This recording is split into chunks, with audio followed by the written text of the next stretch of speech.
नमस्कार दोस्तों, स्वागत है आप सभी का आपके अपने यूट्यूब चैनल अमन प्रयास जी के देश में। जैसा कि फ्रेंड्स, आज है आपका 7 जुलाई और 7 जुलाई को आपका एसएससी सीएचएसएल का कोई भी एग्ज़ाम नहीं है। तो आज के इस वीडियो में हम उन से प्रश्नों को देखेंगे जो कि आपके एग्ज़ाम में ज़्यादा रिपीटेड हो रहे हैं और जहाँ से प्रश्न आपके अगले शिफ्ट में आने की संभावनाएँ ज़्यादा है। ठीक है, तो वीडियो को अंत तक देखिएगा जिनका एग्ज़ाम है, और वीडियो को लाइक कर दीजिएगा। चैनल पर नए होंगे चैनल को सब्सक्राइब कर दीजिएगा, और जो लोग सब्सक्राइब कर दिए होंगे वो लोग नोटिफिकेशन बेल कॉल पर क्लिक कर दीजिएगा। इसका जो पीडीएफ है टेलीग्राम पर भेज दिया गया है सभी दिनों का, तो आप लोग जाकर उसको डाउनलोड कर लीजिएगा। तो चलिए शुरू करते हैं आज के पहले प्रश्नों से। तो आज का जो पहला प्रश्न है वह है कि चंग लोक नृत्य जो कि किस तरह से संबंधित है। ठीक है, तो चंग लोक नृत्य की बात करते हैं तो इसका जो राइट आंसर हो जाएगा वो आपका राजस्थान, इसका राइट आंसर है। ठीक है, चंग लोक नृत्य राजस्थान का प्रसिद्ध लोक नृत्य है। इसके अलावा राजस्थान के शेखावाटी क्षेत्र जैसे कि चुरू हो गया, झुंझुनू हो गया, सीकर जिला हो गया, बीकानेर जिला इसके प्रमुख क्षेत्र हैं। और इसके अलावा अगर आपसे पूछा जाता है चांग सांग, तो चांग सांग लोक नृत्य जो होगा वो आपका नागालैंड से संबंधित होगा। और आपको बता दें कि 13 ताली एक लोक नृत्य जो कि आपका आया है वो भी आपका राजस्थान से ही संबंधित है। साथ में एक कालबेलिया है वो भी आपका राजस्थान से ही संबंधित है। ठीक है, एक आपका झूमर है जो कि आपका राजस्थान से ही संबंधित है। ठीक है, तो इन सभी नृत्यों को आपको याद रखना है। चारी नृत्य है वो भी आपका राजस्थान से ही है। ठीक है, तो चलिए हम लोग वीडियो में आगे बढ़ते हैं। सो फ्रेंड्स, वीडियो में आगे बढ़ते हैं। इससे पहले बात कर लेते हैं टेक्स्ट बुक पर चल रहे हैप्पी आवर सेल के बारे में। इस सेल के दौरान अगर आप इनका ईयरली का टेक्स्ट बुक पासपोर्ट लेते हैं तो आपको मात्र 500 रुपये में ये पास मिलने वाला है। साथ में कूपन कोड अगर आप एपीजी यूज़ करते हैं तो आपको यहाँ पर 12% का एक्स्ट्रा ऑफ मिलेगा, जो कि पहले 10% मिल रहा था। ठीक है, यहाँ पर आपको एसएससी सीएसएल का जो कि आपके 2025 में एग्जाम होगा उसका तो मॉक टेस्ट और पीवाईक्यू मिलेगा ही मिलेगा। साथ में आपका सीजीएल का जो एमटीएस का बम्पर वैकेंसी आया है इस बार, उसका भी मॉक टेस्ट और पीवाईक्यू न्यू पैटर्न पर आधारित यहाँ पर आपको दे दिया गया है, जिस पर आप मॉक टेस्ट लगा सकते हैं, पीवाईक्यू को सॉल्व कर सकते हैं। साथ में एसएससी के अलावा अगर आप इस बैंकिंग की तैयारी करते हैं या रेलवे का तैयारी करते हैं या आप आपका डिफेंस की तैयारी करते हैं या स्टेट लेवल का कोई एग्जाम उसकी तैयारी करते हैं, जितना भी बड़ा से बड़ा एग्जाम हो, चाहे यूपीएससी हो या छोटा छोटा एग्जाम आपका ग्रुप डी हो, उन सभी एग्जामों का मॉक टेस्ट और पीवाईक्यू आपको यहाँ पर मिलता है। यहाँ पर लगभग टोटल 800 प्लस एग्जामों का 80,000 प्लस मॉक टेस्ट के साथ साथ आपको 17,000 प्लस पीवाईक्यू जो कि मात्र 500 रुपये में ही दिया जाता है। ठीक है, ये जो हम बात आपको कर रहे हैं कोई भी फालतू बात नहीं कर रहे हैं, इसका कुछ सबूत है जो कि आप लोग यहाँ पर देख सकते हैं। ऐसे तो बहुत सारे एग्जाम है, जैसे एक एग्जाम्पल हम लोग लेते हैं एसएससी सीजीएल 2023 के अनुरूप। तो यहाँ पर आप लोग देख सकते हैं कि टेक्स्ट बुक जो टेस्ट सीरीज आपका क्वेश्चन जो आया था, रियल एग्जाम में क्वेश्चन आया था या नहीं आया था, तो आप लोग यहाँ पर देख सकते हैं। ये टेक्स्ट बुक का दोस्तों आपको फुल मॉक टेस्ट है, जहाँ पर लिखा गया है by which of the flowing constitution amendment right to property has been deleted from the fundamental rights. और ये ही सेम टू सेम क्वेश्चन दोस्तों आपको यहाँ पर आपको देखने को मिला था। ये आपका आंसर की का फोटो कॉपी है, स्क्रीनशॉट है, तो आप यहाँ पर देख सकते हैं। इसी प्रकार और बहुत सारे क्वेश्चन हैं जो कि आप यहाँ पर देख रहे थे। गुरु पीपी सिंह के बारे में है जो कि यहाँ पर मॉक टेस्ट में था और आपको यहाँ पर एसएससी सीजीएल टाइप 223 में देखने को मिला था। ठीक है, उसी प्रकार हर एग्जाम का भी आपको यहाँ पर देखने को मिल जाता है। ठीक है, तो उसके लिए चिंता नहीं लेना है।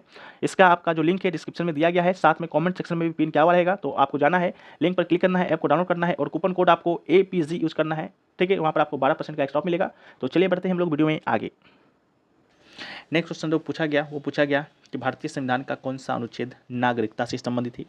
तो नागरिकता से अनुच्छेद पूछा गया था, तो इसका राइट आंसर आपका हो जाएगा 5 से 11। ठीक है, 5 से 11 तक का अनुच्छेद आपका किससे संबंधित है भाई, तो नागरिकता से है। ठीक है, इसके बाद भाग की बात करेंगे तो कौन सा भाग नागरिकता से संबंधित है, तो भाग 2 आपका नागरिकता से संबंधित है, जिसमें अनुच्छेद 5 से 11 शामिल है। ठीक है, इसके अलावा अनुच्छेद 5 से 11 कहता क्या है, तो अनुच्छेद 5 कहता है संविधान के परम में नागरिकता से संबंधित है। इसके अलावा अनुच्छेद 6 कहता है कि पाकिस्तान से भारत आए कुछ व्यक्तियों को नागरिकता के अधिकार से है। उसी प्रकार 7 आपका कहता है पाकिस्तान में कुछ प्रवासियों की नागरिकता का अधिकार है। अनुच्छेद 8 कहता है भारत के बाहर रहने वाले भारतीय मूल के कुछ व्यक्तियों को नागरिकता के अधिकार है। अनुच्छेद 9 कहता है स्वेच्छा से किसी विदेशी राज्य की नागरिकता प्राप्त करने वाले व्यक्ति नागरिक नहीं होंगे। अनुच्छेद 10 कहता है नागरिकता के अधिकारों की निरंतरता से संबंधित है। अनुच्छेद 11 कहता है संसद कानून द्वारा नागरिकता के अधिकारों को विनियमित करेगा। ठीक है, तो अनुच्छेद 11 है। इसी से प्रश्न आपका कल परसों आया था कि नागरिकता के अधिकार को विनियमित करने का अधिकार है जो कि किसके पास है, तो संसद के पास है, तो इसको भी याद रखिएगा। नेक्स्ट क्वेश्चन पूछा गया कि 2023 आईपीएल ट्रॉफी का विजेता कौन है। ठीक है, तो 2023 आईपीएल ट्रॉफी की विजेता की बात करते हैं तो 2023 में आपका चेन्नई सुपर किंग आपका विजेता बना था। ठीक है, किसकी कप्तानी में, तो महेंद्र सिंह धोनी की कप्तानी में, आप लोग को मालूम होगा। इसके बाद आपका 2023 का जो रनअप रहा था, रनअप यानी कि उप विजेता की बात करते हैं तो इसका राइट आंसर गुजरात टाइटंस हो जाएगा। ठीक है, और 2024 आईपीएल भी आपका खत्म हो चुका है। ठीक है, तो इसका भी प्रश्न आपके एग्जाम में बनेगा। नेक्स्ट जो एग्जाम आपके होंगे जो भी होंगे, ठीक है, तो 2014 के आईपीएल का विनर आपका था कोलकाता नाइट राइडर्स, और रनअप की बात करते हैं तो आपका हैदराबाद था। ठीक है, तो इसको भी याद रखिएगा। अगला क्वेश्चन पूछा गया था सेम टू सेम, आपका रिपीटेड क्वेश्चन था, सीपीयू में भी पूछा गया, फेज 12 में भी पूछा गया, और आपका एसएससी CHSL में भी पूछा गया। ठीक है, गुलामगिरी पुस्तक के बारे में कि लेखक कौन है, तो राइट आंसर आपका ज्योतिबा फुल्ले होगा। ज्योतिबा फुल्ले की बात करते हैं तो महाराष्ट्र के एक भारतीय समाज सुधारक और लेखक हैं। वह भारत में महिला शिक्षा के लिए अग्रणी रही थी। ठीक है, साथ में ज्योतिबा फुल्ले के द्वारा गुलामगिरी पुस्तक है जो कि लिखा गया है। इसके बाद बात करते हैं कब ये पुस्तक कब लिखा गया, तो ये पुस्तक लिखा गया था आपका 1873 में ही, और साथ में ही 1873 में एक समाज का भी स्थापना किया गया था जिसे कि सत्य शोधक समाज के नाम से जानते हैं। तो ये भी पूछा गया था कि ये भी पूछा जाता है, पूछा ही जाएगा कि सत्य शोधक समाज की स्थापना किसने किया, तो ज्योतिबा फुल्ले ने किया। इसके अलावा ये जो सत्य शोधक जो समाज था भारत में जाति व्यवस्था के खिलाफ लड़ाई लड़ रहा था। ठीक है, उनकी पत्नी थी सावित्रीबाई फुल्ले जो कि भारत में महिला शिक्षा की अग्रणी थी। इसके अलावा ज्योतिबा फुल्ले और उनकी पत्नी ने 1851 में पुणे में प्रथम कन्या विद्यालय की भी स्थापना है जो कि किया था, इसको भी आप याद रखिएगा।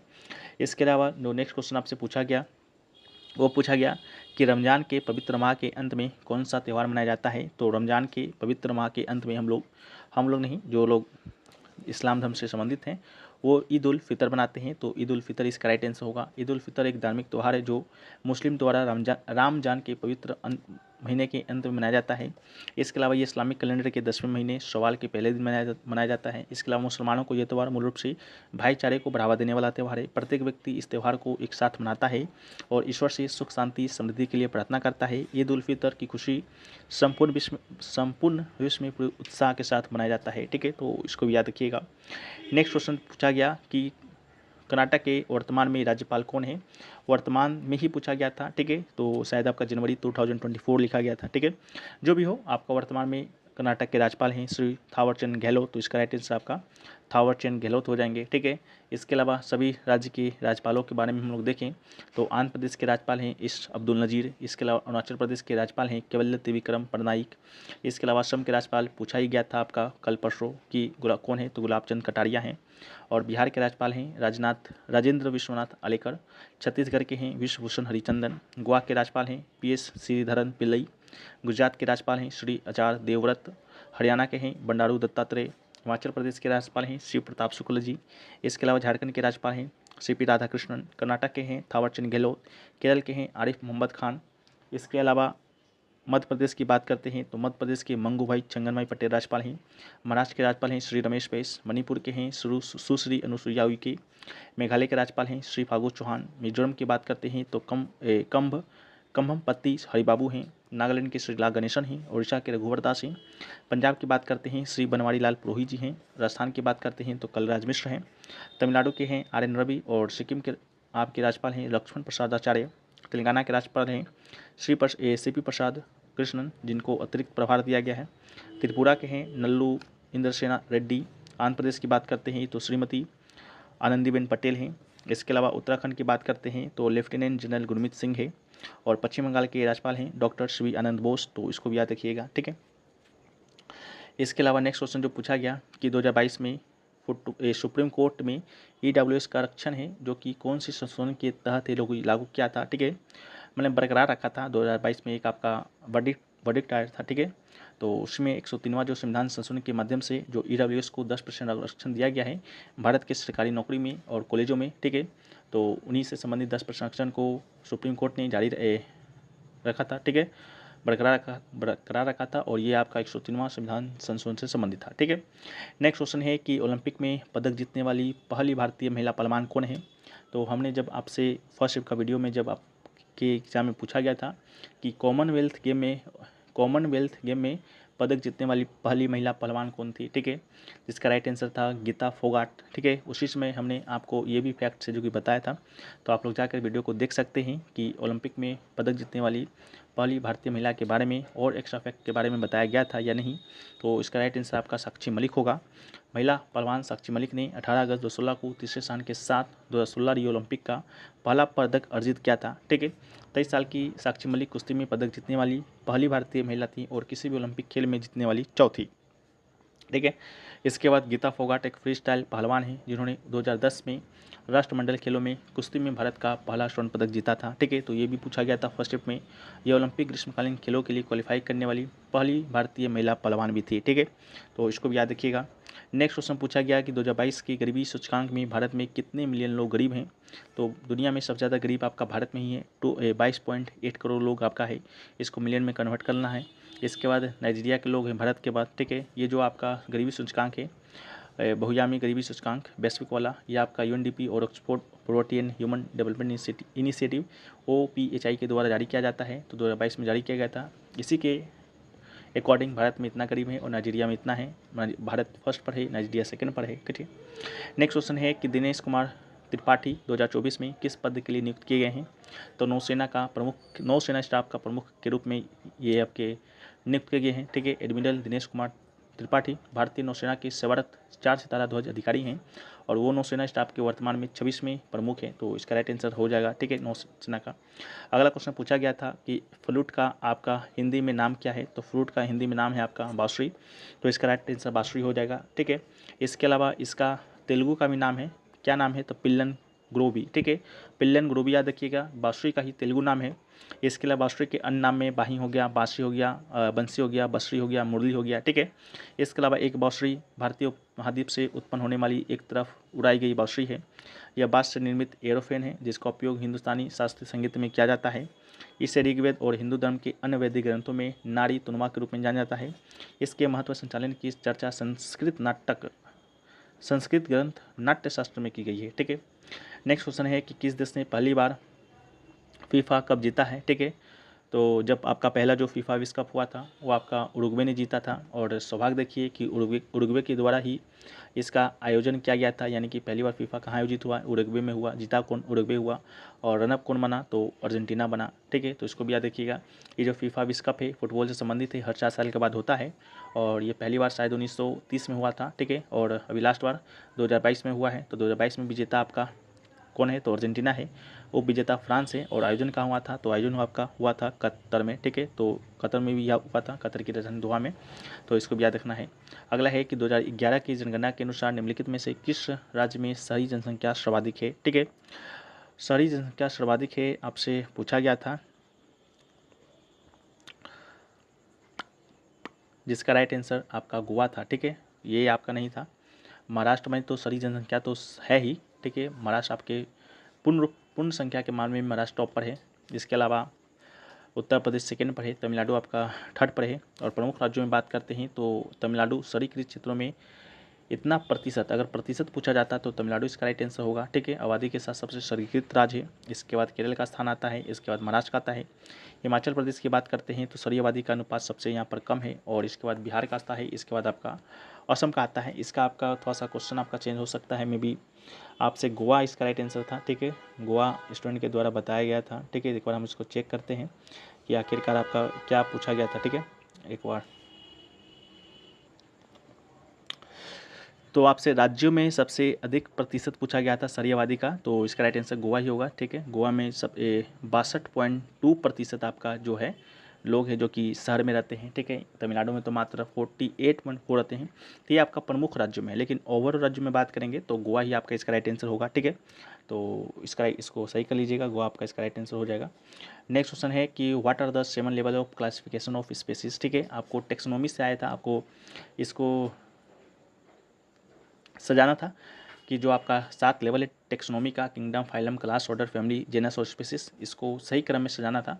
तो क्रम आपका यही है, पहले आपका स्पीसीज आता है, इसके बाद आपका जेनस, फिर फैमिली, फिर ऑर्डर, फिर क्लास, फिर फाइलम, फिर किंगडम, फिर जाकर डोमेन होता है। ठीक है, तो इसको इसी थ्रू में सजा लीजिएगा नीचे से लेकर ऊपर तक। अगला है कि छन्नूलाल मिश्र है जो कि कौन से घराने से संबंधित है। तो छन्नूलाल मिश्र की बात करते हैं तो छन्नूलाल जो मिश्र हैं आपका किराना व बनारस घराने के मिश्र ठुमरी गायक है। ठीक है, तो आपके ऑप्शन में या तो किराना होगा और या तो बनारस होगा। ठीक है, इसके बाद बात करते हैं आपका नॉर्मन बोरलॉग से भी प्रश्न आया था। ठीक है, और 1970 में भी नोबेल शांति पुरस्कार मिला था, किस क्षेत्र में मिला था, ये इस टाइप का कोई प्रश्न आया था। ठीक है, उसको भी आप लोग एक बार देख लीजिएगा और कमेंट सेक्शन में बताइएगा। ठीक है, नॉर्मन ब्लॉक की बात करते हैं तो अमेरिका के श्रेष्ठ वैज्ञानिक थे जिन्हें हरित क्रांति के जनक के रूप में जाना जाता है पूरे विश्व में। 1970 में इनको नोबेल शांति पुरस्कार मिला था। योगदान की बात करते हैं तो हरित क्रांति में योगदान था। इसके अलावा विश्व खाद्य पुरस्कार 1986 में नॉर्मन ब्लॉक के द्वारा ही दिया जाता है और उन्होंने एक बड़ी भूखी दुनिया को खिलाने के लिए जीवन भर काम किया था, ठीक है। और सिंथेटिक उर्वरक और कीटनाशकों का परिचय भी करवाया था पूरे विश्व को। नेक्स्ट क्वेश्चन है वो पूछा गया कि यूपीएससी, जेपीएससी और स्टेट जो पीसीएस है वो इंडिया जो संविधान है भारत का उसका कौन सा फ्यूचर है, तो इसका फेडरलिज्म का है, तो इसका राइट आंसर फेडरलिज्म होगा। और नेक्स्ट होगा कि what dwarf plant take 300 years to make an orbit around the sun, ठीक है। तो इसका जो राइट आंसर है दोस्तों आपका मेक हो जाएगा, जो कि आपके ऑप्शन में दिया गया था। और ये जो मेक है ये आपका एरिस और प्लूटो के बाद तीसरा सबसे बड़ा बना ग्रह है। और मेक प्लूटो से थोड़ी दूर से और 4.26 अरब मील और औसत दूरी से सूर्य की परिक्रमा करता है और हर 310 साल बाद एक परिक्रमा को पूरा करता है। उठाइए। नेक्स्ट क्वेश्चन है कि किस दिल्ली सुल्तान ने रौह एवं लख्त की नीति अपनाई थी। तो रौह एवं लख्त की नीति की बात करते हैं तो रौह एवं लख्त की नीति अपनाई थी बलबन ने, तो इसका राइट आंसर आपका बलबन हो जाएगा। इसके अलावा ग्यासउद्दीन बलबन की बात करते हैं तो ग्यासउद्दीन बलबन दिल्ली का मामलुक जो गुलाम वंश था उसका 9वां सुल्तान था। और इसके साथ ही इल्तुतमिश के द्वारा जो 40 तुर्क दासों को प्रसिद्ध समूह जो बनाया गया था तुर्क चिलगानी, इसको भी इसने समाप्त कर दिया था, ठीक है। और एक जलवाहक की निम्न स्थिति से उठकर सुल्तान के पद तक पहुंचना उसके असाधारण गुणों की बात करता है। और रक्त और लोह की नीति का तात्पर्य दुश्मनों से निर्मम होना, तलवारों का इस्तेमाल, कठोरता और शक्ति और खून बहाना है, ठीक है। तो इसका जो आपका नीति है बलबन के द्वारा ही अपनाया गया था, तो इसका राइट आंसर आपका बलबन होगा, ठीक है। इसके बाद आपका नेक्स्ट क्वेश्चन पूछा गया हिमाचल प्रदेश के गवर्नर जनरल कौन है। तो आपके ऑप्शन में दिए गए थे शिव प्रताप शुक्ल। हालांकि शिव प्रताप शुक्ल के बारे में पूछा गया था कि यह किस राष्ट्र के गवर्नर है, जनरल नहीं सॉरी गवर्नर है, तो इसका राइट आंसर आपका हिमाचल प्रदेश होगा, ठीक है। कल हमने आपके पीडीएफ में सारे राज्यों के गवर्नर को दे दिया था, ठीक है। आशा करते हैं वो लोग आप पढ़े होंगे, अगर नहीं पढ़े हैं तो यहाँ ध्यानपूर्वक सुनिए। आंध्र प्रदेश के गवर्नर आपके अब्दुल नजीर हैं। अरुणाचल प्रदेश के गवर्नर आपके केवल्य त्रिविक्रम पटनायक हैं। असम के गवर्नर गुलाब चंद कटारिया हैं। बिहार के राजेंद्र विश्वनाथ अलेकर हैं। छत्तीसगढ़ के विश्वभूषण हरिचंदन हैं। गोवा की बात करते हैं तो PS श्रीधरन पिल्लई हैं। गुजरात के गवर्नर आपके श्री आचार्य देवव्रत हैं। हरियाणा के श्री बंडारू दत्तात्रेय हैं। हिमाचल प्रदेश के शिव प्रताप शुक्ल हैं। झारखंड के श्री पी राधाकृष्णन हैं। कर्नाटक के थावरचंद गहलोत हैं। केरल की बात करते हैं आरिफ मोहम्मद खान हैं। मध्य प्रदेश की बात करते हैं मंगूभाई छगन पटेल है। और महाराष्ट्र की बात करते हैं तो रमेश बैस है। मणिपुर की सुश्री अनुसुईया उइके है। मेघालय के फागु चौहान। मिजोरम की बात करते हैं कोमबती हरिबाबू। नागालैंड के श्रीला कलेशन। उड़ीसा के रघुवर दास। पंजाब के श्री बनवारी लाल पुरोहित। राजस्थान के कलराज मिश्र। सिक्किम के लक्ष्मण प्रसाद आचार्य। तमिलनाडु के श्री R N रवि। तेलंगाना के गवर्नर है श्री पी राधाकृष्णन जिनको अतिरिक्त प्रभार मिला है। और ये जो श्री पी राधाकृष्णन है कहाँ के गवर्नर है, तो आप लोग ऊपर देखिएगा अभी मिले थे, झारखंड के ये गवर्नर है, ठीक है। त्रिपुरा की बात करते हैं नलुसुनी इंद्र सेना रेड्डी है। इंद्र सेना एक आपका युद्धाभ्यास भी है जो कि आपके एग्जाम में आया था, भारत और रूस से संबंधित है, तो इसको भी याद रखिएगा साथ साथ। उत्तर प्रदेश का श्रीमती आनंदीबेन पटेल है। उत्तराखंड का आपका गुरमीत सिंह है। और पश्चिम बंगाल के श्री भी आनंद बोस हैं। तो इन सभी गवर्नर को याद रखना है, ठीक है। आपके एग्जाम में यहाँ से एक प्रश्न आ ही रहे हैं हर शिफ्ट में, ठीक है। नेक्स्ट क्वेश्चन पूछा गया कि रजिस्ट्रार जनरल जनगणना आयुक्त भारत निम्नलिखित में से किस मंत्रालय के अंतर्गत आता है। तो इसका राइट आंसर आपका गृह मंत्रालय के अंतर्गत आता है। हमने आपको हजारों बताया है कि जो जनगणना जो कराता है, ठीक है, वो आपका गृह मंत्रालय के तहत ही होता है। 10 की जनगणना जो कि हर 10 साल के बाद आपका होता है। इससे पहले 2011 में जनगणना हुआ था। 2011 में जो जनगणना हुआ आज़ादी के बाद आपका 7वीं जनगणना था। और पूरे ओवरऑल देखें तो 15वीं जनगणना था, ठीक है, जो कि आपका एग्जाम का पार्ट भी बन चुका है, ठीक है। और 1951 का जो जनगणना है जो कि स्वतंत्रता के बाद पहली जनगणना था, और 1948 की जनगणना अधिनियम के तहत हुआ था, तो अधिनियम भी पूछा गया था, ठीक है, तो उसको भी याद रखना है। नेक्स्ट क्वेश्चन है कि भांगड़ा गिद्धा नृत्य जो कि किस राज्य में प्रसिद्ध संबंधित है। तो गिद्धा नृत्य आपसे पूछा गया था, तो गिद्धा नृत्य की बात करें और भांगड़ा की ना बात करें ऐसा हो ही नहीं सकता है, ठीक है, क्योंकि गिद्धा का ही आपका मेल रूप आपका भांगड़ा है, ठीक है। तो इसका राइट आंसर पहले तो पंजाब होगा। भांगड़ा पंजाब का लोक नृत्य है, जबकि नृत्य में इसका महिला संस्करण को गिद्धा के रूप में जाना जाता है, ठीक है। और कालबेलिया को याद रखिएगा, पूछा जाएगा, राजस्थान से संबंधित है। और गुलाबो सपेरा जो है ये आपका कालबेलिया नृत्य से संबंधित है। ये भी प्रश्न आपका 100% कोई ना कोई शेप में पूछा जाएगा, ठीक है, याद रखिएगा। चारवा है वो जो कि आपका हिमाचल प्रदेश का है, ठीक है। डांडिया को याद रखिएगा जो कि आपका गुजरात का है। तो इन सभी को याद रखना है डिलीट करके, ठीक है। नेक्स्ट क्वेश्चन है कि 2016 में की गई नोटबंदी में किस मूल्य की मुद्रा को चलन से बाहर कर दिया गया था। ठीक है, तो इसका राइट आंसर क्या होगा भाई, 1000 और 500 का। ठीक है, 1000 और 500 का नोट को आपका 2016 में डिमोनेटाइजेशन कर दिया गया था, यानी कि विमुद्रीकरण किया गया था। किसके द्वारा किया गया था, भारतीय रिजर्व बैंक के द्वारा। कब किया गया था, 8 नवंबर 2016 को। ठीक है, और भारतीय 2000 रुपये नोट का मूल वर्ग है, यानी कि अभी 2000 रुपये का जो नोट है उसको लाया गया था, लेकिन हालांकि अभी यही भी बंद हो गया है। ठीक है, और इससे पहले भी आपका डिमोनेटाइजेशन हुआ है। ठीक है, एक आपका 1946 में हुआ है, जहाँ पर 1000 रुपया और 10 रुपये का नोट, करेंसी नोट को चलन से हटा दिया गया था। 1978 में एक बार हुआ है, प्रधानमंत्री मोरारजी देसाई ने 1000 रुपये, 5000 रुपये और 10 रुपये को प्रचलन से हटा दिया था। ठीक है, तो इसको भी याद रखिएगा।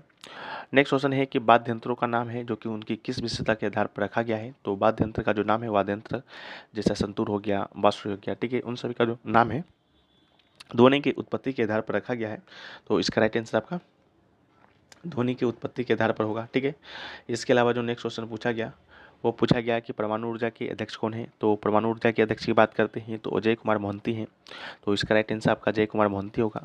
ठीक है, परमाणु अनुसंधान केंद्र, जिसे कि हम लोग शॉर्ट फॉर्म में बार भी कहते हैं, जो मुंबई के ट्रॉम्बे में स्थित भारत की प्रमुख परमाणु अनुसंधान सुविधा है। इसकी स्थापना 1954 में एक प्रसिद्ध भौतिकी विज्ञानी संस्थान निर्देशक डॉक्टर होमी जे भाभा ने किया था। ठीक है, तो इसको भी याद रखना है।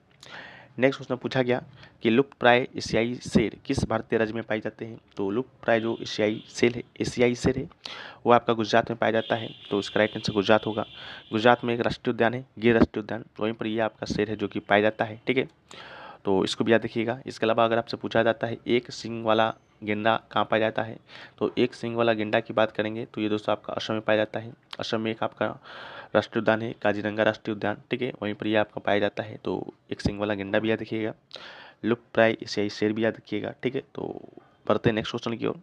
तो नेक्स्ट क्वेश्चन है कि टेस्ट मैच में न्यूनतम ओवर रेट क्या है, यानी कि 1 घंटा में कम से कम कितना ओवर है जो कि डाला जाता है। ऑप्शन में 15 ओवर दिया गया था, जो कि राइट आंसर है। टेस्ट क्रिकेट में गेंदबाजी करने वाली टीमों को प्रत्येक घंटे में कम से कम 15 ओवर फेंकने होते हैं। एक दिवसीय मैचों में गेंदबाजी करने वाली टीमों को आवश्यक 15 ओवर में 50 ओवर में 3.5 घंटे में पूरा करना होता है, या न्यूनतम 14.28 ओवर प्रति घंटे गेंदबाजी करनी होती है। टेस्ट और प्रथम श्रेणी क्रिकेट में टीम की पारी ओवर की संख्या का कोई सीमा नहीं है, न इस बात की कोई सीमा है कि किसी एक गेंदबाज के द्वारा कितने गेंदें फेंकी जा सकती हैं। ठीक है, जैसा कि आपका ओडीआई में है कि एक गेंदबाज आपका 10 ओवर ही फेंक सकता है, जैसे टी20 में है कि ये गेंदबाज आपका 4 ओवर ही फेंक सकता है। ऐसा कोई भी आपका सीमा आपका टेस्ट में नहीं है। ठीक है, टेस्ट की बात करते हैं तो 5 दिनों का ये खेल होता है, जिसमें 4 पारियाँ खेला जाता है। ठीक है, 2-2 पारी हर टीम के लिए। नेक्स्ट क्वेश्चन है कि according to rules colour of football goal post. ठीक है, फुटबॉल का जो गोल पोस्ट होता है उसका कलर क्या होता है रूल्स के अकॉर्डिंग। तो इसका राइट आंसर आपका सफ़ेद होगा। गोल पोस्ट की बात करते हैं तो गोल पोस्ट कम से कम 6 मीटर ऊंचा होता है और क्रॉस बार जमीन से 2.44 मीटर ऊपर होता है। जब गेंद क्रॉस बार के नीचे से गुजरती है तो गोल स्कोर किया जाता है, और जब गेंद उसके ऊपर से गुजरती है तो एक स्कोर किया जाता है। ठीक है, इसको भी याद रखिएगा। अगला है सती प्रथा का प्रतिबंध किस गवर्नर जनरल ने कब लगाया था। ठीक है, तो सती प्रथा पर प्रतिबंध 1829 में लॉर्ड विलियम बेंटिक के द्वारा लगाया गया था, और इसने राजा राम मोहन राय जी के प्रयासों से लगाया था। राजा राम मोहन राय जी के प्रयासों से, इसको भी याद रखिएगा। इसके अलावा लॉर्ड विलियम बेंटिक अंतिम गवर्नर जनरल था और पहला गवर्नर जनरल भारत का था। ठीक है, बंगाल के अंतिम गवर्नर जनरल को हटाकर भारत का गवर्नर जनरल बनाया गया था, तो पहला आपका यही था भारत का गवर्नर जनरल। इसके अलावा लॉर्ड विलियम बेंटिक ने ठगी प्रथा का अंत भी किया था 1830 में कर्नल स्लीमन के द्वारा। इसके अलावा 1835 में कलकत्ता में पहला मेडिकल कॉलेज भी खोला था। रंजीत सिंह के साथ मैत्री संधि भी किया था 1831 में। इसके साथ ही मैसूर के राजा को अपदस्थ करके उनके प्रदेशों पर कब्जा कर लिया था 1831 में। इसके अलावा लाल डलहौजी की बात करते हैं तो आपका 1853 में बम्बई से थाने तक पहली रेलवे लाइन चलाई थी। ठीक है, कुल 34 किलोमीटर। इसके अलावा युद्धों में हड़प नीति का भी प्रयोग लाल डलहौजी ने किया था। इसके तहत पाला सतारा को हड़पा था 1840 में, जैतपुर संभल को 1849 में हड़पा, बाघाट को 1850 में, उदयपुर को 1852 में, झांसी को 1853 में हड़प्पा था, और नागपुर को 1854 में कब्जा कर लिया था। ठीक है, इसको भी याद रखिएगा। इसके बाद 1856 में अवध को आपका हड़प्पा था, और 1853 में तो झांसी तो हो गया है, अवध का पूछा गया था। 1853 में बरार को भी कब्जा कर लिया था। ठीक है, तो इसको भी याद रखिएगा। और पंजाब पर भी पूरा कब्जा कर लिया था द्वितीय आंग्ल सिख युद्ध के बाद। ठीक है, तो द्वितीय आंग्ल सिख युद्ध कब हुआ था, 1848 से 49 के बीच हुआ था। ठीक है, लॉर्ड वेलेस्ली की बात करते हैं तो 1798 में आया था, 1803 तक रहा था।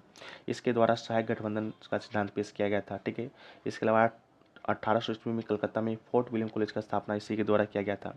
इसके साथ ही 1799 में प्रेस नियंत्रण अधिनियम इसके द्वारा लाया गया और बसिन की संधि 1802 में इसी के गवर्नरशिप में हुआ था। ठीक है, तो इसको भी याद रखिएगा। अगला है हेमिस महोत्सव पर किस धर्म का प्रभाव है। तो हेमिस महोत्सव की बात करते हैं तो ये आपका बौद्ध धर्म से रिलेटेड है। हेमिस महोत्सव उत्तर भारत के एक क्षेत्र लद्दाख में मनाया जाने वाला पारंपरिक धार्मिक त्यौहार है। तो आपसे पूछा जाएगा हेमिस महोत्सव कहाँ पर, तो लद्दाख में। इसके अलावा ये त्यौहार पर तिब्बती बौद्ध धर्म का महत्वपूर्ण प्रभाव है। ये भगवान पद्मसंभव को समर्पित है, जिन्हें गुरु रिंपोचे के नाम से भी जाना जाता है, जिन्हें तिब्बत में तिब्बती बौद्ध धर्म का संस्थापक माना जाता है।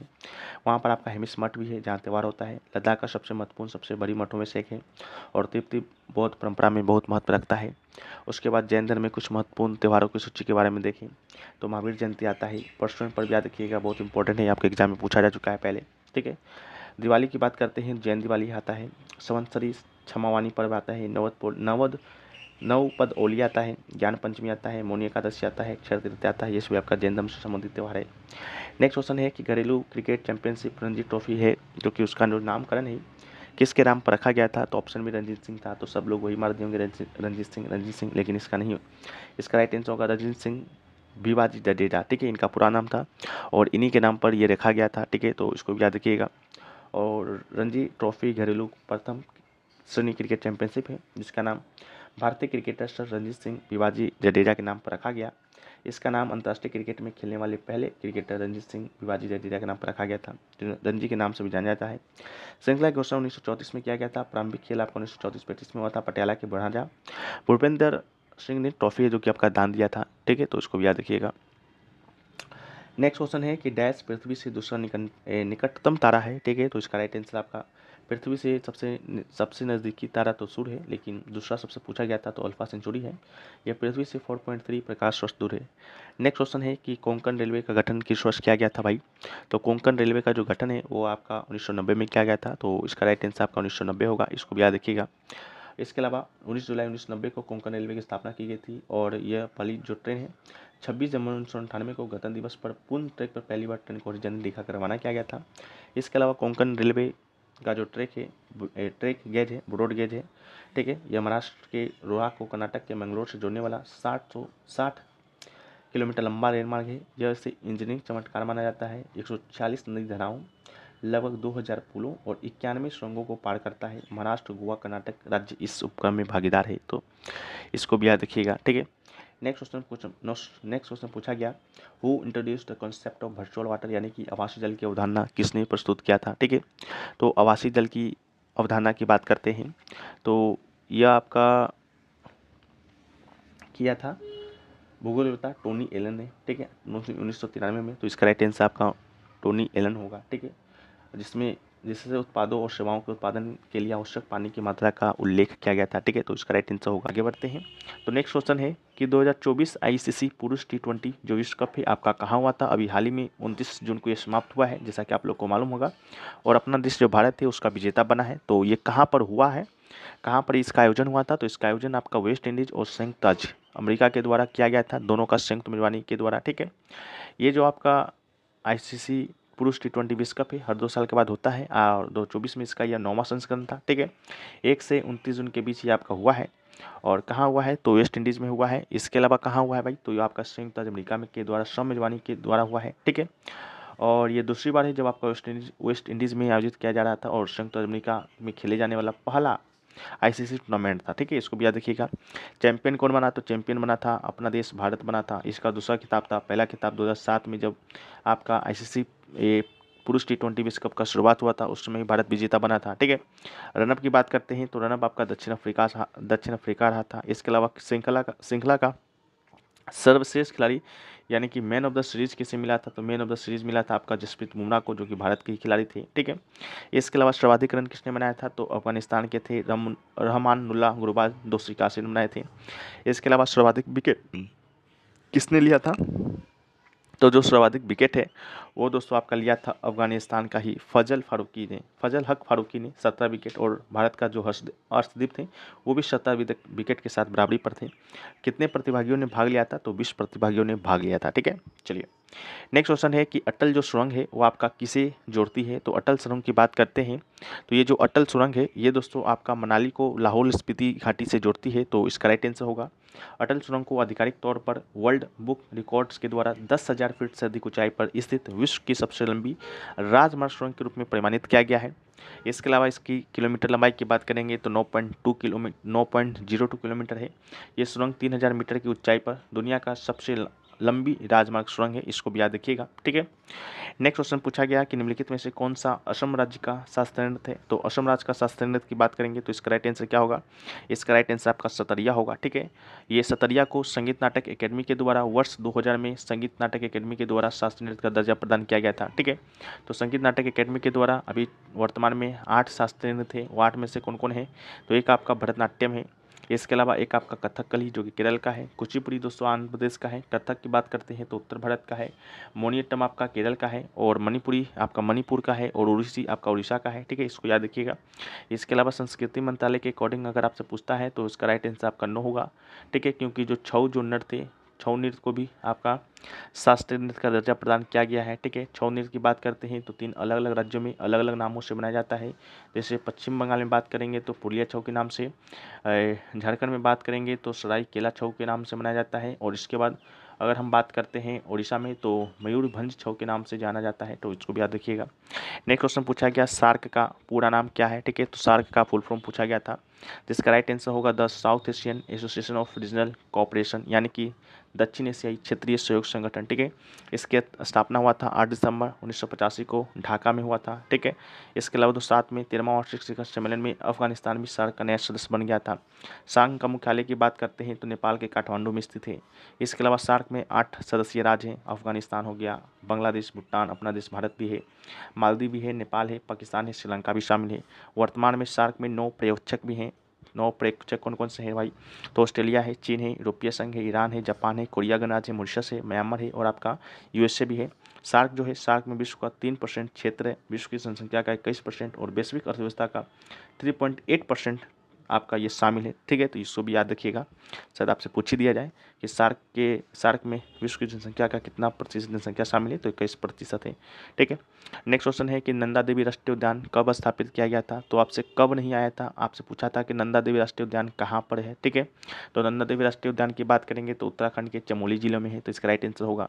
अगर आपसे पूछा जाता कब स्थापित किया गया था तो 1984 में स्थापित किया गया था। ठीक है, पार्क 1982 में संजय गांधी राष्ट्रीय उद्यान के रूप में स्थापित किया गया था, और बाद में 2005 में इसका नाम बदलकर नंदा देवी और फूलों की घाटी राष्ट्रीय उद्यान कर दिया गया था। ठीक है, इसे 1988 में यूनेस्को के द्वारा विश्व धरोहर स्थल बनाया गया था। और उत्तराखंड में राष्ट्रीय उद्यान की बात करते हैं तो जिम कॉर्बेट राष्ट्रीय उद्यान है, नंदा देवी है, राजाजी है, फूलों की घाटी है, गंगोत्री है। ठीक है, और आपका गोविंद राष्ट्रीय उद्यान भी है, इसको भी याद रखिएगा। अगला क्वेश्चन है कि what is the tempo in Carnatic music. ठीक है, तो कार्नेटिक म्यूजिक में आपका टेम्पो का अर्थ क्या है? तो इसका राइट आंसर होगा the speed of given piece of music. ठीक है, टेम्पो किसी दिए गए संगीत के टुकड़े की गति है। इसे आमतौर पर 1 मिनट में होने वाली धड़कनों की संख्या से मापा जाता है, जिसे धड़कन प्रति मीटर बीपीएम के रूप में माना जाता है। कुछ अधिक लोकप्रिय टेम्पो में धीमे से सबसे तेज तक ग्रेव, लेंटो, लार्गो, एडेगियो, इंडांटो, मोडेटो, एलग्रेटो, एलग्रो, विवेस, प्रेस्टो और प्रेस्टिसिमो शामिल है। नेक्स्ट क्वेश्चन है कि क्षेत्रीय ग्रामीण बैंक का मुख्य उद्देश्य क्या है। ठीक है, तो क्षेत्रीय जो ग्रामीण बैंक है यानी कि आरआरबीज, इसका मुख्य उद्देश्य है ग्रामीण गरीबों को ऋण और बैंकिंग सुविधाएं प्रदान करना, तो इसका राइट आंसर होगा। ठीक है, इसके अलावा आरआरबी की स्थापना का मुख्य उद्देश्य ग्रामीण गरीबी को ऋण और बैंकिंग सुविधाएं प्रदान करना था, जिन्हें अब तक वाणिज्यिक बैंकों के द्वारा सेवाएं प्रदान नहीं की जा रही थी।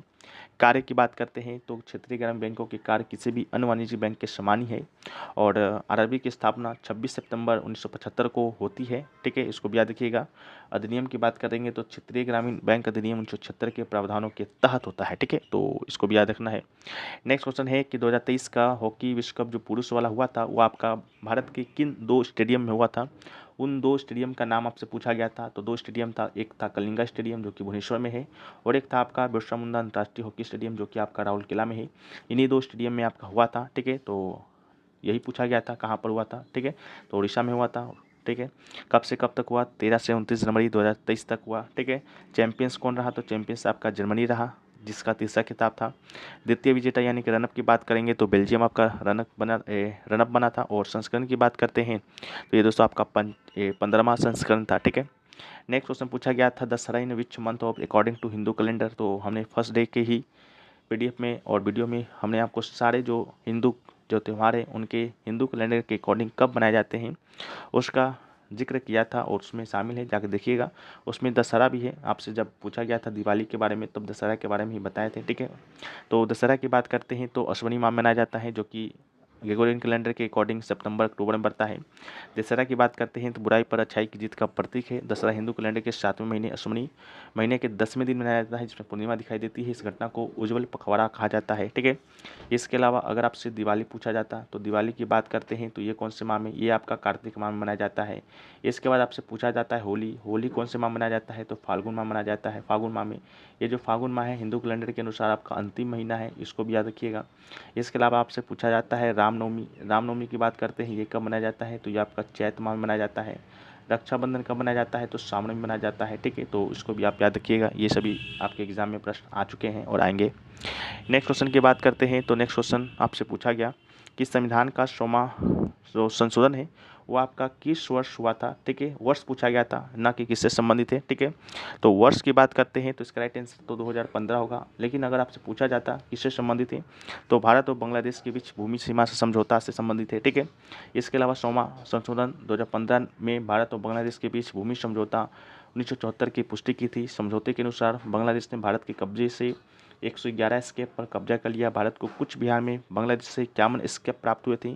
कुछ क्षेत्रों के बदले बांग्लादेश के कुछ क्षेत्रों का अधिग्रहण करने का भी उक्त समझौता किया गया था, ठीक है। इसके बाद अगर आपसे पूछे 101वां संशोधन कब हुआ तो 101वां हुआ था 2016 में, किससे संबंधित है तो जीएसटी से संबंधित है। इसके अलावा अगर आपसे पूछे 102वां तो 102वां की बात करते हैं तो ये 2018 में हुआ, किससे संबंधित है तो राष्ट्रीय पिछड़ा आयोग से संबंधित है, उसको संवैधानिक दर्जा दिया गया। अगर आपसे पूछे 103वां किससे संबंधित है कब हुआ तो 103वां हुआ 2019 में, और ये किससे संबंधित है तो आपका 10% आरक्षण दिया गया था ईडब्ल्यूएस को, ठीक है, उससे संबंधित है। और पूछा गया कि अगर पूछा जाएगा 104वां किससे संबंधित है तो ये आपका 2020 में हुआ था, ठीक है। और किससे संबंधित है भाई तो लोकसभा राज्य विधानसभा में अनुसूचित जाति यानी कि एससी और एसटी के लिए सीटों की समाप्ति की सीमा पर 70 वर्ष से बढ़ाकर 80 वर्ष कर दिया गया था। और लोकसभा राज्यसभा विधानसभा में एंग्लो इंडियन समुदाय के लिए आरक्षित सीटें हटा दी गई थी। 105वां की बात करेंगे तो 105वां की बात करते हैं तो ये दोस्तों आपका 2021 में हुआ है। ये किससे संबंधित है तो सामाजिक एवं शैक्षणिक रूप से पिछड़े वर्ग की सूची तैयार करने के लिए राज्य सरकार की शक्ति बहाल की गई थी। और अगर आपसे पूछे कि 106वां की बात करते हैं तो ये भी 2023 में हुआ, अभी हाल ही में। और ये महिला आरक्षण विधेयक है जो कि लोकसभा राज्य विधानसभा और राष्ट्रीय राजधानी क्षेत्र दिल्ली की विधानसभाओं में महिलाओं के लिए 1/3 सीटें जो कि आरक्षित करता है, जिनमें एससी और एसटी के लिए सीटें आरक्षित सीटें भी शामिल है, ठीक है। तो ये सभी संशोधन को याद रखिएगा। नेक्स्ट क्वेश्चन पूछा गया कि सोहन सिंह नहीं, यहाँ पर आपका होगा स्वर्ण सिंह, ठीक है। पूछा गया आपसे स्वर्ण सिंह समिति के द्वारा कितने मौलिक कर्तव्य को जोड़े जाने का सुझाव दिया गया था तो स्वर्ण सिंह समिति के द्वारा 8 मौलिक कर्तव्य को जोड़े जाने का सुझाव दिया था। जैसा कि हमने पिछले 10 दिनों से इसके बारे में चर्चा कर रहे हैं, जब से आपका एसएससी फेज़ 12 का एग्जाम स्टार्ट हुआ है। फेज़ 12 में भी किए, सीपीयू में भी किए और सेशन में भी किए, और ये क्वेश्चन आज आपके एग्जाम में बना। तो 8 मौलिक कर्तव्य जोड़े जाने का सुझाव इनके द्वारा दिया गया था। 1976 में कौन सा संविधान संशोधन हुआ था, 42वां हुआ था, ठीक है। बाकी हम इसके बारे में चर्चा नहीं करेंगे, मौलिक कर्तव्य बहुत बार कर चुके हैं, ठीक है। बस इतना याद है कि 8 किया गया था और इंदिरा गांधी ने 10 को जोड़ दिया था, ठीक है। इसके बाद बात करेंगे नेक्स्ट क्वेश्चन का। तो नेक्स्ट क्वेश्चन है कि परख का पूर्ण रूप क्या है। परख का पूर्ण रूप नहीं पूछा गया था, परख में आर का मतलब आपसे पूछा गया था। तो आर का मतलब आपका रिव्यू होगा, बिल्कुल राइट आंसर है। Performance assessment review and analysis of knowledge of holistic development, ठीक है। तो ये इसका फुल फॉर्म है, याद रखिएगा। आर का पूछा गया है, कल के का पूछा जा सकता है, ठीक है। तो परख का तात्पर्य समग्र विकास के लिए ज्ञान का प्रदर्शन, मूल्यांकन, समीक्षा और विश्लेषण है। इसकी स्थापना देश की शैक्षिक प्रणाली में सुधार के लिए मानक निर्धारण, मानदंड निर्धारित करने हेतु राष्ट्रीय मूल्यांकन केंद्र के रूप में किया गया था। परख नीति निर्माण की प्रक्रिया, मूल्यांकन मानदंड और आकलन कौशल निर्धारित करने में केंद्रित है। इसके अलावा राज्य मूल्यांकन सर्वेक्षण और राष्ट्रीय मूल्यांकन सर्वेक्षण का मार्गदर्शन करने के साथ साथ शिक्षण परिणाम की निगरानी करना परख का अन्य उद्देश्य भी है, ठीक है। इसके अलावा प्रधानमंत्री नरेंद्र मोदी ने नई शिक्षा नीति 2020 में एनईपी के एक भाग के रूप में परख की स्थापना का प्रस्ताव दिया था। इसका उद्देश्य आलोचनात्मक रचनात्मक सोच को बढ़ावा देना है, उद्योग संबंधी शिक्षा प्रदान करना है, समग्र शिक्षा प्रणाली में सुधार भी करना है। अगला है उस व्यक्ति का नाम बताना है जिसने लगातार 5 बार भारतीय राज्य के मुख्यमंत्री का पद संभाला लगातार।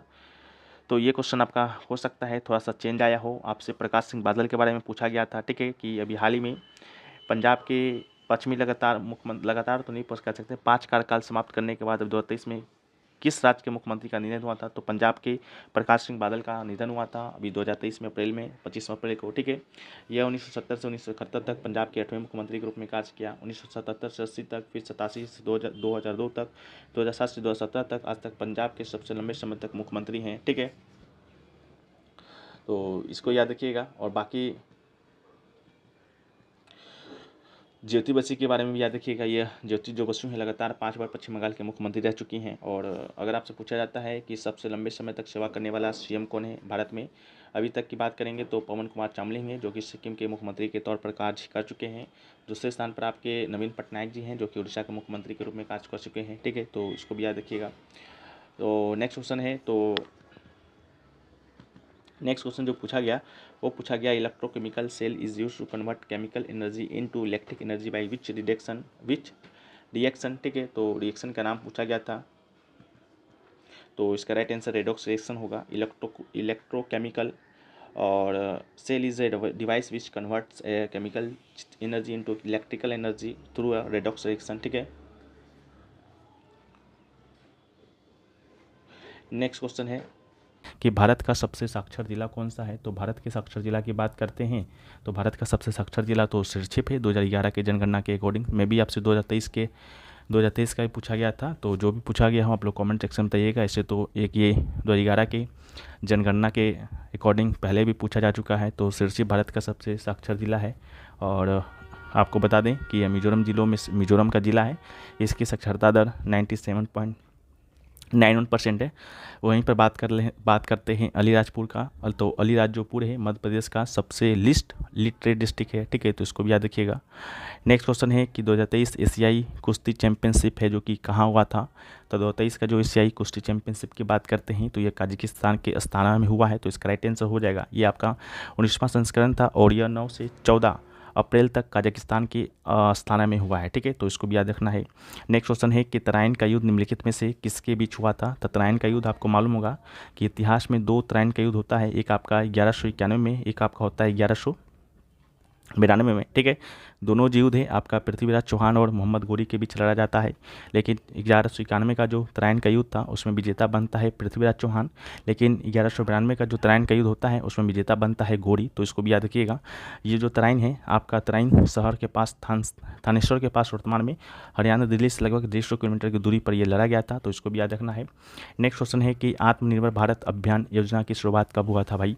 तो आत्मनिर्भर भारत अभियान योजना की बात करते हैं तो इसका राइट आंसर 13 मई 2020 हो जाएगा। ठीक है, भारत सरकार के द्वारा 13 मई 2020 को भारत को आत्मनिर्भर बनाने की दिशा में शुरू किया गया अभियान आत्मनिर्भर भारत अभियान था।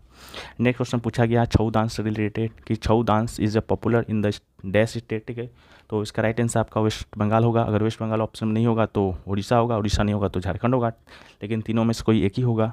इसके अलावा छऊ की बात करते हैं तो Chhau is a semi classical Indian dance with martial tribal and folk origin from Odisha, Jharkhand and West Bengal. There are 3 सब types of this dance form.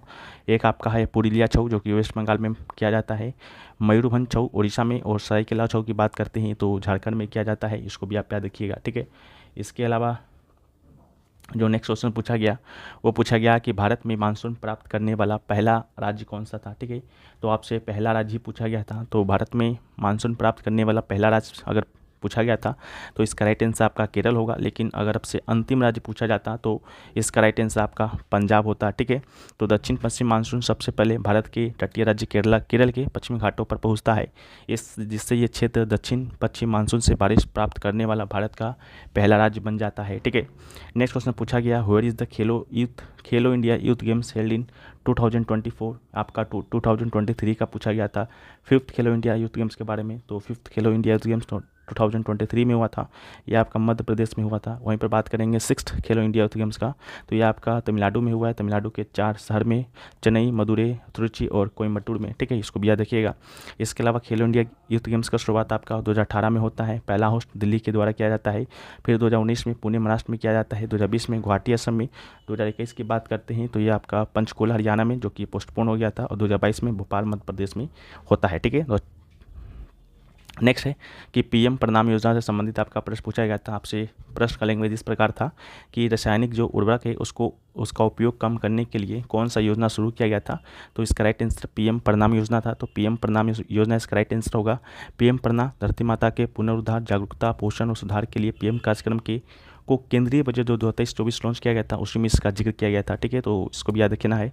Next question आपका आया था match the flowing correctly and choose the correct word से। ठीक है, 4 आपका port का नाम दिया गया था और 4 आपका ये दिया गया था, पूछा गया था कि आपका कौन सा पोर्ट कहाँ पर है। तो मुंबई पोर्ट की बात करते हैं तो मुंबई पोर्ट आपका है, सॉरी ये जो आपका है जवाहरलाल नेहरू पोर्ट, ये आपका मुंबई में पड़ता है। कोलकाता में हुगली पोर्ट है और चेन्नई की बात करते हैं तो नौड़ पोर्ट है। ठीक है, तो भारत में 13 प्रमुख आपके बंदरगाह हैं, ज़्यादा है ही नहीं। ठीक है, तो उन 13 को याद कर लीजिए, बाकी जो भी आपके एग्जाम में आता है उसके अकॉर्डिंग आप लोग उसको सही कीजिएगा। उन 13 में आप लोग यहाँ मैप के माध्यम से देख सकते हैं। यहाँ पर दोस्तों आपका गुजरात है, तो गुजरात में दोस्तों आपका यहाँ पर कांडला पोर्ट है। ठीक है, तो ये आपका गुजरात हो जाएगा।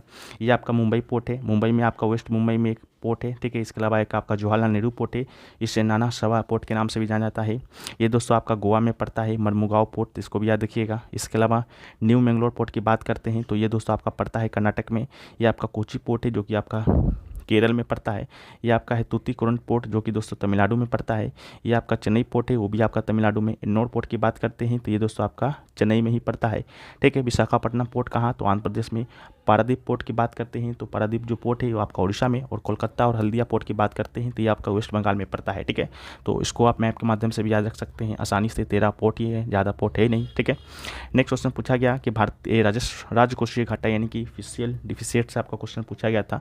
तो राजकोषीय घाटा का अर्थ है जो कि सरकार के कुल राजस्व और कुल व्यय के बीच का अंतर होता है, तो इसी को हम लोग राजकोषीय घाटा के नाम जानते हैं और इसका ही आपसे फॉर्मूला पूछा गया था। ठीक है, तो ये आपका राइट आंसर है। अगला है कि भारतीय संविधान का भाग जो 4A है वो डैश से संबंधित है।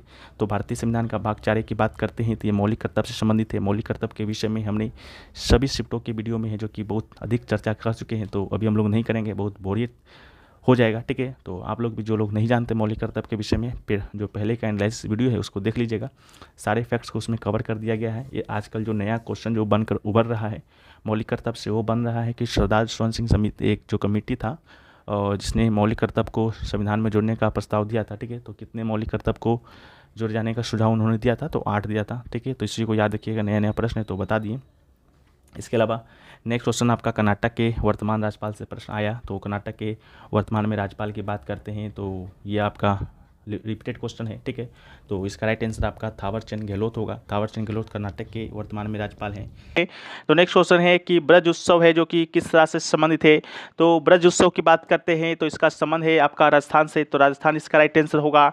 इसके अलावा राजस्थान में ब्रज उत्सव हर साल फागुन मास के शुक्ल पक्ष में होली से कुछ दिन पहले 2 दिनों तक मनाया जाता है और यह त्यौहार भगवान कृष्ण को समर्पित है, जिनके बारे में माना जाता है कि उन्होंने राजस्थान में ब्रज नामक क्षेत्र में काफ़ी समय बिताया था। ठीक है, तो जिस प्रकार हम लोग उत्तर भारत में होली मनाते हैं उसी प्रकार आपका राजस्थान के लोग ब्रज उत्सव के नाम से ये मनाते हैं। ठीक है, तो उसको भी याद रखिएगा। अगला क्वेश्चन पूछा गया कि थॉमस कप है जो कि किस खेल से जुड़ा हुआ है। तो थॉमस कप की बात करते हैं तो ये पुरुषों का बैडमिंटन कप है, यानी कि बैडमिंटन ट्रॉफी है, तो इसका राइट आंसर होगा। पुरुषों की बैडमिंटन ट्रॉफी की प्रतियोगिता की ट्रॉफी थॉमस कप है।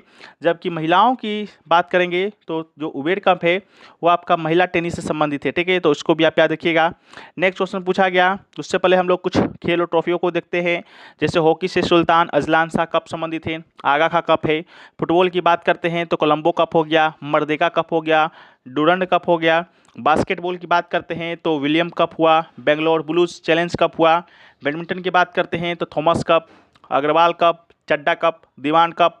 क्रिकेट की बात करते हैं तो Ashes Reliance Cup, Rothmans Trophy, CK Knight Trophy. आज आपका आया था मे बी रणजी ट्रॉफी। ठीक है, गोल्फ की बात करते हैं तो राइडर कप जो कि पुरुषों का है, सोलहेम कप जो कि महिलाओं का है, वाकर ट्रॉफी है। वॉलीबॉल की बात करते हैं तो शताब्दी ट्रॉफी है, फेडरेशन कप है, इंदिरा प्रधान ट्रॉफी है, शिव थंडी गोल्ड कप है। पोलो की बात करते हैं तो Ezra Cup, Newport Cup, Westchester Cup, King's Cup आपका पोलो से संबंधित है। नेक्स्ट क्वेश्चन है कि निम्नलिखित में से किस समिति ने मौलिक कर्तव्य को शामिल करने का सिफारिश किया था। बहुत ही आसान क्वेश्चन, तो इसका राइट आंसर सरदार स्वर्ण सिंह समिति है। मौलिक कर्तव्य को शामिल करने का सिफारिश किया था और 8 मौलिक कर्तव्य को इन्होंने सुझाव दिया था कि 8 मौलिक कर्तव्य जोड़े जाएं, लेकिन इंदिरा गांधी ने 10 मौलिक कर्तव्य जोड़कर 42वां संविधान संशोधन क्षेत्र के तहत जोड़ा था, ठीक है। अभी वर्तमान में 11 मौलिक कर्तव्य है, तो एक मौलिक कर्तव्य 2002 में 86वां संविधान संशोधन के तहत जोड़ा गया था, इसको भी आप याद रख सकते हैं। अगला क्वेश्चन पूछा गया, arrange in descending order of population growth, ठीक है। पॉपुलेशन ग्रोथ के हिसाब से आपको यहाँ पर अवरोही क्रम में आपको यहाँ पर सजाना था। तो यहाँ पर हम सभी स्टेट का पॉपुलेशन ग्रोथ है जो कि लिख दिए हैं। बिहार का पॉपुलेशन ग्रोथ है 25.42%, अरुणाचल प्रदेश का पॉपुलेशन ग्रोथ है 26.03%। वहीं पर बात करते हैं मिजोरम का, तो मिजोरम का आपका है 23.48%। और वहीं पर बात करते हैं मध्य प्रदेश का, तो मध्य प्रदेश का है 20.35%। और यही 4 राज्य का पॉपुलेशन ग्रोथ है जो कि आपको दिया गया था। तो इसको आप लोग आसानी से अवरोही क्रम में या डिसेंडिंग ऑर्डर में जिस प्रकार का है उस प्रकार आप लोग सजा सकते हैं। तो सबसे कम आपका मध्य प्रदेश का है, मतलब बड़ा से छोटा सजाना था, ठीक है। तो पहले अरुणाचल प्रदेश होगा, इसके बाद आपका बिहार होगा, इसके बाद आपका मिजोरम होगा, इसके बाद आपका एमपी होगा, ठीक है। तो इस प्रकार करके आप उसको सजा लीजिएगा। बाकी पीडीएफ में आपको सभी राज्यों का पॉपुलेशन ग्रोथ है जो कि हम देने का आपको प्रयास करेंगे। साथ में अगर हाईएस्ट पॉपुलेशन ग्रोथ रेट पूछे जो कि ऑल ओवर इंडिया का, तो ये आपका मेघालय का हो जाएगा, 27.95% है। और सबसे कम पॉपुलेशन ग्रोथ आपका अंडमान निकोबार द्वीप समूह का है, ठीक है। तो इसको भी याद रखिएगा। अगला क्वेश्चन पूछा गया, कौन सी जनजाति भारत में नहीं पाई जाती है।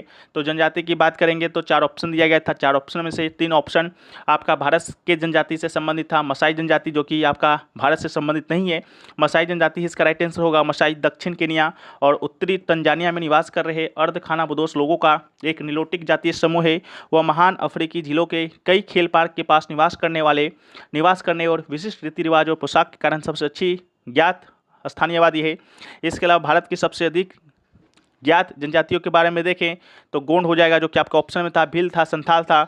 इसके अलावा मुंडा है, खासी है, गारो है, अंगामी है, भुटिया है, चिंचू है, कोडाबा है और ग्रेट अंडवानी जनजातियाँ शामिल है।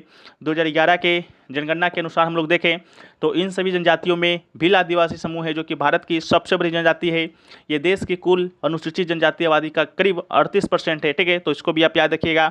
नेक्स्ट क्वेश्चन पूछा गया कि निम्नलिखित में से कौन बृहस्पति का उपग्रह नहीं है। तो 4 ऑप्शन दिए गए थे जिसमें से 3 ऑप्शन आपका कैलिस्टा, यूरोपा और गनीमेड था जो कि बृहस्पति का उपग्रह है। लेकिन जो टाइटन दिया गया था वो आपका इसका राइट आंसर होगा। टाइटन आपका बृहस्पति का उपग्रह नहीं है। टाइटन आपका शनि का सबसे बड़ा चंद्रमा है। चंद्रमा को ही हम लोग उपग्रह के नाम से जानते हैं।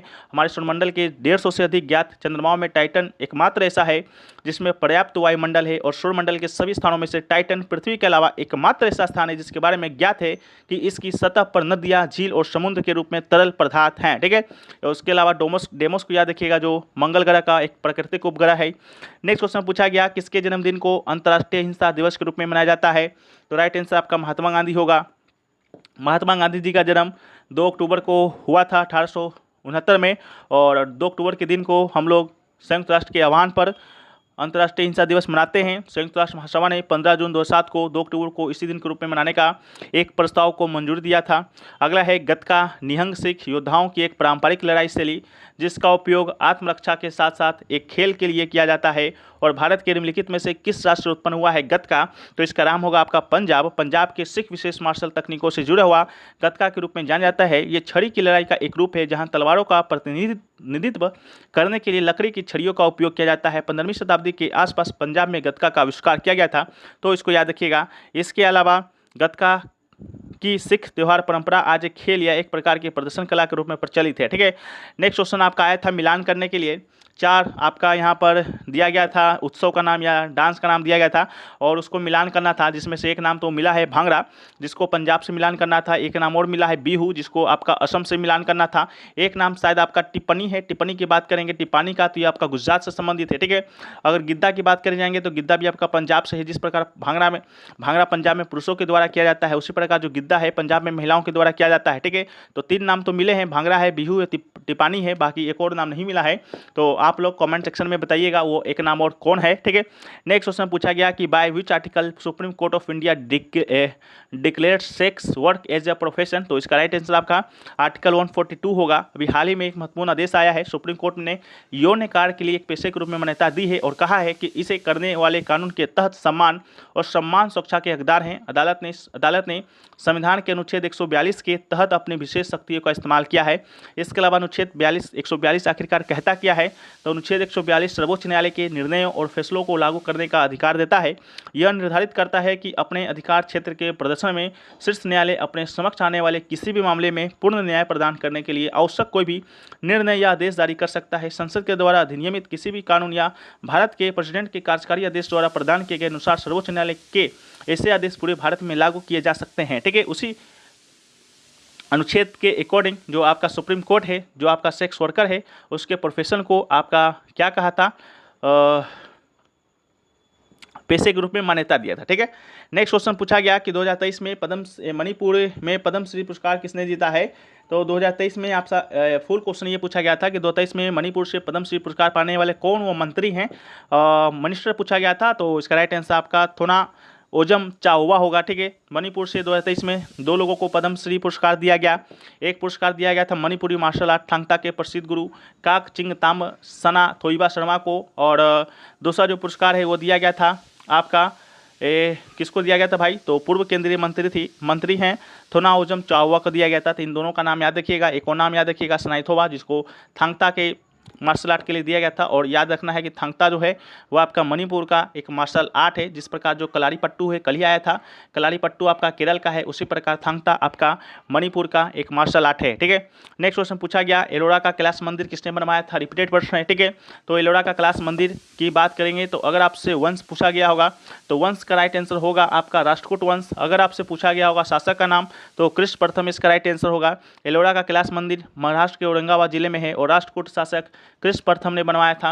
राष्ट्रकूट वंश का स्थापना आपका दंती दुर्ग के द्वारा किया जाता है, इस बात को भी याद रखना है। नेक्स्ट क्वेश्चन पूछा गया कि भारत में 1973 में पहली तीरंदाजी राष्ट्रीय चैंपियनशिप कहाँ आयोजित किया गया था।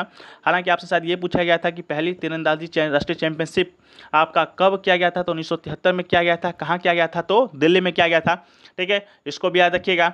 नेक्स्ट क्वेश्चन पूछा गया कि माँ तुझे सलाम किसकी एल्बम गीत है, तो माँ तुझे सलाम की बात करते हैं तो ये दोस्तों आपका AR रहमान का गीत है, जो कि 1997 में इन्होंने आपका पब्लिश किया था। नेक्स्ट क्वेश्चन पूछा गया कि हॉर्स पावर शब्द का सबसे पहले उपयोग किसने किया था, तो हॉर्स पावर का सबसे पहले उपयोग आपका जेम्स वाट ने किया था। तो जेम्स वाट इसका राइट आंसर है।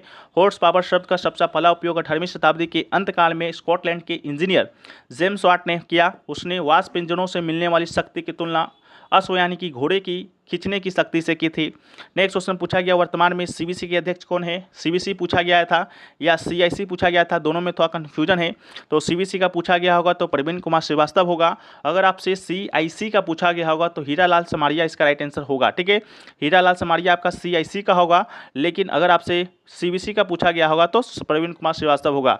CBC की जब हम लोग बात करते हैं तो CBC यानी कि केंद्रीय सतर्कता आयोग भारत सरकार के विभिन्न विभागों की अधिकारियों कर्मचारियों से संबंधित भ्रष्टाचार नियंत्रण की सर्वोच्च संस्था है। इसकी स्थापना 1964 में किया गया था। ठीक है, 1964 में किया गया था। इस आयोग के गठन की सिफारिश सनातनम समिति के द्वारा है, जो कि किया गया था। भ्रष्टाचार रोकने से संबंधित सुझाव देने के लिए गठित किया गया और केंद्रीय सतर्कता आयोग संवैधानिक दर्जा स्टैच्यूटरी प्राप्त एक बहुसंसदीय संस्था है। ठीक है, एक क्वेश्चन आपका स्थिर मूल्य से राष्ट्रीय आय से संबंधित कोई क्वेश्चन पूछा गया था। ठीक है, तो स्थिर मूल्य पर राष्ट्रीय आय तैयार वस्तुओं और सेवाओं का मौद्रिक मूल्य है, जो सामान्य देश के निवासी एक वर्ष में उत्पादित करते हैं, जब आधार वर्ष की कीमत पर गणना की जाती है। आधार वर्ष एक नियमित वर्ष है जो मूल्य भिन्नता से मुक्त होता है। ठीक है, तो इसको भी याद रखिएगा। बाकी लगभग सारे प्रश्न आपके साथ डिस्कस कर ही लिए गए हैं। बाकी जो भी क्वेश्चन एक दो छूट गए होंगे, जैसा कि एक क्वेश्चन यहाँ पर छूटा है कि पर्णपाती वन है उसमें पाए जाने वाला वृक्ष का नाम बताना था। तो पर्णपाती वन में वृक्ष पाए जाने वाला का नाम था, जिसमें ऑप्शन में आपका सागौन दिया गया था, जो कि आपका राइट आंसर था। तो सागौन को इसका राइट आंसर कर लेना है।